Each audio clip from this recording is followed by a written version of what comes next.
Les rôles et les fonctions du conjoint des chefs de l'État. Voici donc un sujet dont nous allons analyser. Likez, abonnez-vous et commentez. Depuis 1960 jusqu'à nos jours, il n'y a aucune loi qui réglemente les rôles et les fonctions du conjoint des chefs de l'État. Étant donné qu'elle est une personne influente dans le pays, elle devait avoir une loi qui lui donne les droits et les obligations. Il y a plusieurs de ministres, de gouverneurs, de conseillers en père de la personne du conjoint du chef de l'État. En titre illustratif, je peux donner une illustration quant à ça. Lorsque le conjoint du chef de l'État quitte la capitale pour les provinces, les gouverneurs, les ministres, les fonctionnaires quittent leur bureau pour aller accueillir le conjoint du chef de l'État. Cette personne n'ayant aucune qualité, n'ayant pas de droits ni des obligations vis-à-vis de l'État, elle est accueillie étant une personne dont l'État reconnaît avoir des droits, et surtout dans des jours qui ne sont même pas fériés, accueillie comme son mari, laisser les bureaux vides, et les petits peuples sont censés d'être servis ces jours-là et qui ne sont pas servis. Est-ce que les gouverneurs et ses fonctionnaires violent une loi en laissant leurs bureaux vides? Point d'interrogation. Alors, la personne du chef de l'État ne bénéficie pas des immunités ni des privilèges de juridiction étant donné une personne influente, mais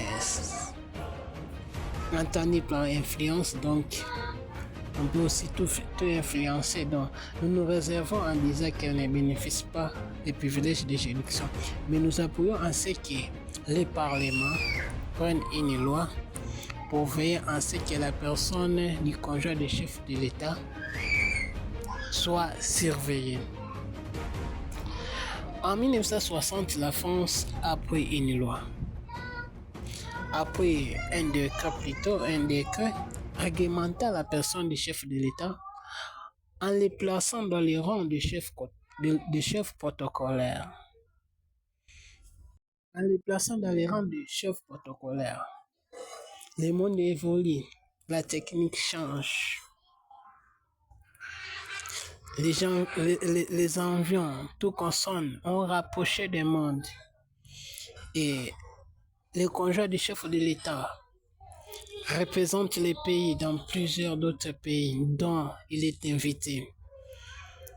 Lorsqu'il est invité, il va prendre la parole au nom du pays, pour l'intérêt du pays, étant une personne, tandis que cette personne n'est pas habilitée. Il n'y a aucune loi qui donne ses droits de prendre une parole pour parler sur l'intérêt du pays. Alors, elle représente les pays. Quand bien même est une notion un peu coutumière dans l'usage, le conjoint des chefs de l'État représente les pays. Elle représente le pays, elle prend les paroles.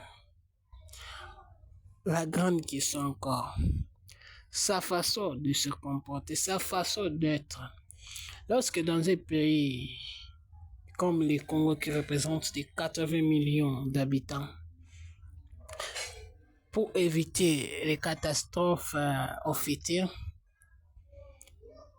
on peut avoir le conjoint des chefs de l'État qui divulgue des secrets de l'État, qui parle étant pas une personne de l'État, étant pas,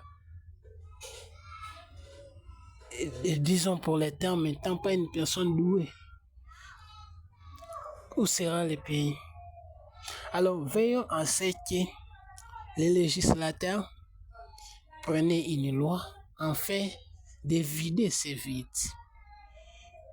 Réglementons cette personne qu'elle soit contrôlée par le Parlement, qu'elle ait des obligations et des droits entendus par obligation, c'est-à-dire qu'il y ait des moments où elle peut ou elle ne peut pas. Elle peut dire ceci ou elle ne peut pas dire cela. Et lorsqu'il a en connaissance de ses droits et ses obligations, doit le servir en ce qu'elle ait une conduite digne. Quittons dans les suivismes, créons les vidons ces vides, étant donné aucun pays au monde qui a invoqué en prenant cette loi pour réglementer les conjoints du chef de l'État. Entendu par les suivismes, c'est-à-dire nous copions les autres. Nous copions les autres, veillons légiférer une loi sur les rôles et les fonctions du conjoint du chef de l'État. N'hésitez pas à laisser un commentaire, likez, abonnez-vous surtout. Nous voulons avoir des commentaires qui nous critiquent. Cela va permettre à changer tant d'autres. Merci.